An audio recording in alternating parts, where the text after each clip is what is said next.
seem to think that Josh's game might even be better suited for the NBA given the spacing and sort of accentuating his passing. Could you just like talk through that and how that like could be the case with spacing in the NBA? Yeah, I mean, I think the lane line, defensive 3 seconds for sure, and then just the skill on the floor creates a lot of space for the best guys. It's one thing that's interesting in the draft that makes it a hard evaluation on our end. I obviously don't do a ton of that, but I did some this year. And when you're watching college basketball, European basketball, NBL, trying to figure out how a player will project with more space is an interesting question. I think most players benefit, especially good offensive players, they benefit from space. And I think he's no different. You know, he'll benefit from it, but it also makes it harder to play defense in the NBA because you're trying to cover all that ground against really good players. Coach, yesterday you had a lineup out there with Trey, Ty, and Teo out there on the floor together. I know you talked about the synergy that all the guards have been able to do. What did you think of their performance out there yesterday? Yeah, I mean, Kenrich being out, gave us a window to do that. We thought it was worth taking a look at it because those guys have all had good camps. I thought they were okay. I mean, I thought they played the right way and tried to play together. I do think that we had a couple possessions there with those guys that they got really feisty defensively. And if you're going to play that small on the perimeter, which you can do, we've done in the past, but if you're going to do that, then you got to have some nastiness on defense that we would need to do more consistently if that's going to be something that we do. But they tried to get it done. They tried to play the right way. It was good. Draymond was being really aggressive on the offensive end. He's spoke about his feistiness on the defensive end. Even though his shots didn't fall, what did you think about his performance last night? I thought he was good. I thought there was even some shots he could have taken. He kind of errs on the side of caution with his shot selection, which is a double-edged sword. He plays the right way, but I thought he passed up a couple like catch and shoot opportunities that I would have liked to see him rip off. But I thought he played inside of himself. He plays the right way. He moves the ball, and he's got some wiggle. He's hard to kind of keep out of the lane. He's hard to bottle up either when he has the ball or even when he doesn't. It was good for him. I mean, it was his first game. He's just getting his feet wet, but we're pleased with how he played. When you mix up so many different lineups, combination of pairs, for instance, the really small one, you had a really big lineup out there as well. Are your goals to try to get everybody to play like the same defensive coverages? Do you want to see mix and match based on the lineups that are out there? What are you looking for just in terms of defense during these preseason games? Good question. I mean, I think with the lineups, the way that we try to look at it is that every player has their own like individual style of play, and the lineups are just a merging of those things. And so if you've got, like, we tried Baze at the 5 for a few minutes last night, just for a little bit. He's like a switching player on defense, and so when you put him at the 5, you become a switching team. But it's not like we talk about it schematically, like, hey, when we have this lineup, we're going to do this. We have that lineup, we're going to do that. It's just like Baze is at the 5, Baze switches, that's what we're going to do. Same with offense. So the idea is, like, can we develop the individual guys to have a very predictable style of play that plays to their strengths and helps the team? And then when you move the pieces around and they're out there together, as long as they're working together, usually those styles can merge and it gives you different looks throughout the season. But we don't look at it as broadly as the lineup. We look at it more like the individual players and how they complement each other when you put them together.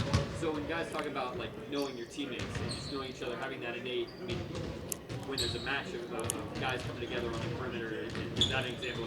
I just know that guy's switching. We don't even have to talk. Yeah. I mean, it's like that's how Baze plays. So when he's out there, that's how he's going to play, whether he's the 3, whether he's the 5, 3 guards on the floor together. They have to be feisty no matter who they're out there with. Now, if they're all out there together, maybe an additional recognition of like, okay, we're undersized right now. We got to really scrap for rebounds. We got to really scrap, on the ball. But yeah, I mean, I think that's something that develops over time as they play more together. Anybody else in the room? All right, we'll go to the Zoom.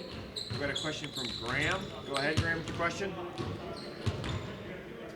Hi, Coach. Thank you for having me. I saw that you guys took a lot of threes last night, took almost 50.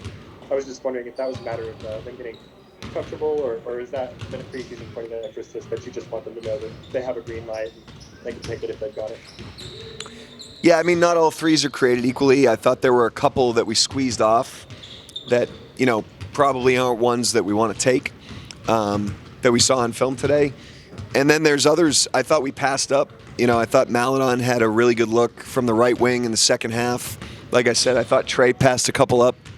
We want to play through the paint, and then we want to take what the defense gives us. And, if there's available threes and a team's really collapsing the paint, we want to take those shots, because those paint-created threes are good shots. But last night in particular, I thought we could have taken more, not because we want to shoot 50 a game, but because I thought there were 50 available last night.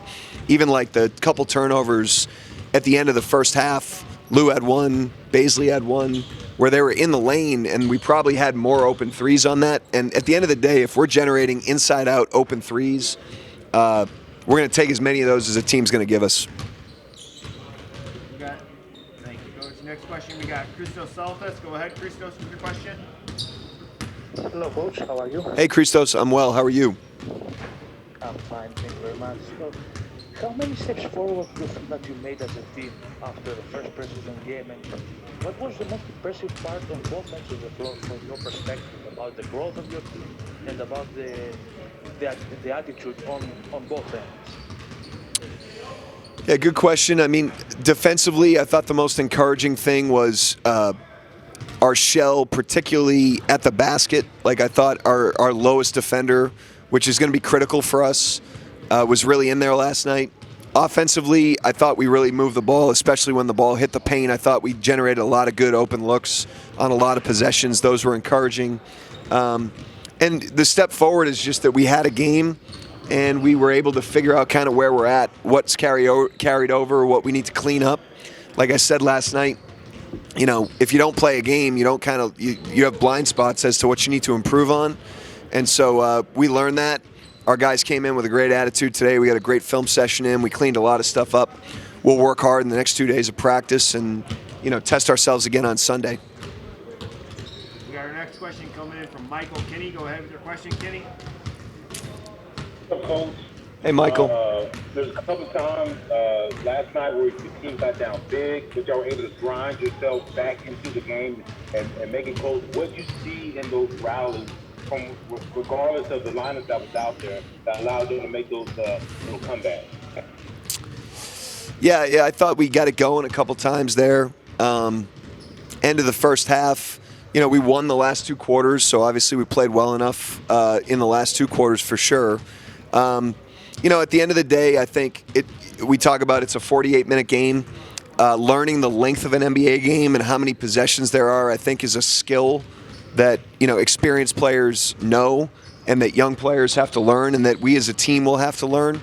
It's really about hanging in there, and at the end of the day, that's why we evaluate for that, and our front office has done a great job with these particular players.